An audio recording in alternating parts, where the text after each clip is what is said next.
चढ़ के जालू बरे जप कहाँ गिरी बिजुली जान चढ़ के जालू बरे जप। ए मोना तो के लागे ना टोना लेकिन ये बिजली कहाँ गिरी? तोरी दादा के करेजा पे गिरी दो वाला कहीं के। ई बिजली गिरी तोहरा दादा के करेजा पे। ई बिजली गिरी तोहरा दादा के करेजा पे। बुझलो?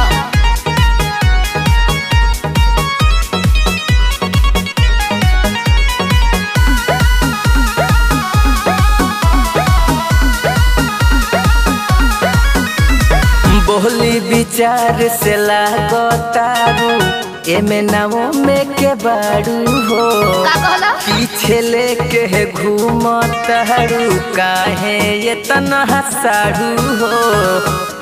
तो अपना घर जाके करो समझा करे मुआना बुद्धि ज्ञान न बाटे लागो तारो सोसा करे मुआना सब बिटोरे हटबो कि ना। बोली विचार से लागतारू एमे नावो में के बाड़ू हो पीछे लेके घूमतारू काहे ये तना हसाड़ू हो।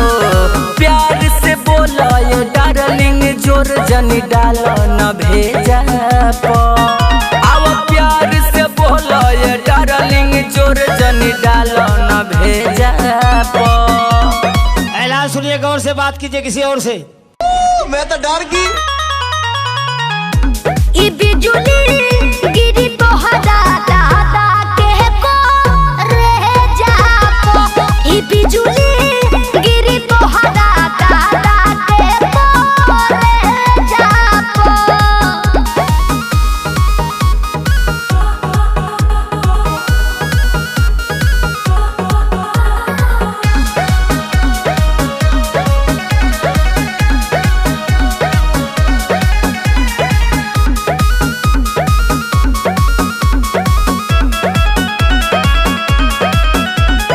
दादा के काहे करे जा तुड़बू हमरे से आके सट हो काहे इनका पे जाता रुबूची एक बार पलट के देखा हो। ए हो किया को होता ते ओवर परतनी कंट्रोल हो राजन। देखो सोनू उपेंद्र बोले ना कुछ हमरा से लाजन। तनी शर्म कर। दादा के काहे करे जा तुड़बू हमरे से आके सट हो काहे इनका पे जाता रुबूची एक बेर पलट के देखा हो। सुनल बहनी तो हर ब्यूटी सजे रहे जाप। सुनल बहनी तो हर ब्यूटी सजे रहे जाप। अरे ई बता कि हमारे दादा के करेजा पर गिरी। शट अप, चुप रहो।